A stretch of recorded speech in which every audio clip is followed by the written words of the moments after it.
I had a moment in my journey where I had grew a disdain for Wayne just because I started listening to everything. Like, I started maturing as a human, and I'm like, damn, this nigga wasn't talking about nothing. Mind you, that Lil Wayne was a superstar by probably the age of 13, 14, 15, the latest.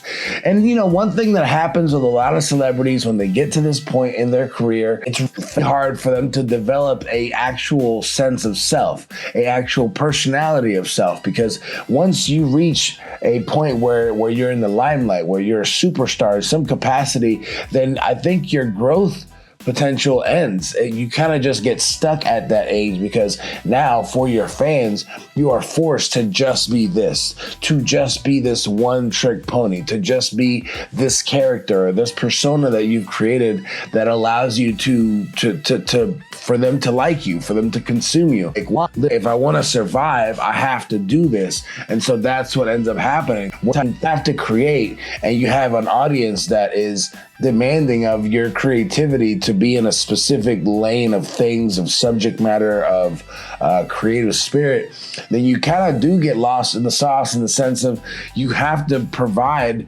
what the demand is asking you to supply. If you're successful and you've been successful talking about this, then most fans want you to continue to talk about this. And the Think J. Cole review, it's not about, can Drake make a good singy R&B song? I know he can make a good singy R&B song. It's that he can't do that. I'm always expecting or wanting more from the artist that shows me growth, that shows me originality, even from the point of where you were before that was original. So if your first album was original to the audience and to you, then I don't want that same album in album number 4, even if it's still your sound, your originality. Where most fans, your most, fanatic type fans that fell in love with, say, the Warm Up or whatever artist's first project when they first came out and broke into the scene,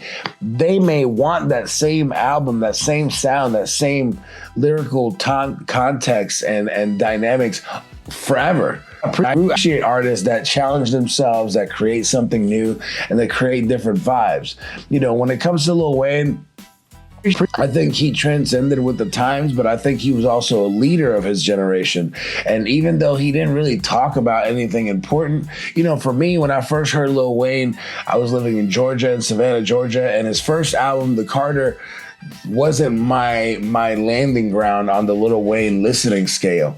I started listening to Lil Wayne at The Carter 2, to me, which is his best album ever. To me, The Carter 2, the way it starts, the dynamics of that album really showcased growth in Lil Wayne. It really showcased that he wasn't just lyrically prolific, he was also creatively dynamic and was able to continue to expand out of what we used to hear, when we started Cash Money, Big Timers, to dug that out of that into a more mature sound, which again, this goes a lot back into production. The production that you choose can determine how even if you're talking about the same thing, and even if it's the same message, the same concept, you're talking about the same topics, the fact that you're choosing production and sounds that are different and more evolved alone can push your catalog into a different stratosphere in regards to fans and what you could reach.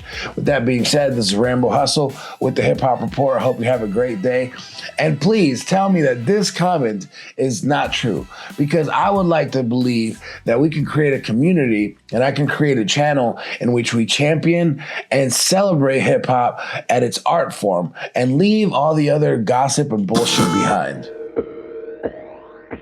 Back up on my bullshit like I'm at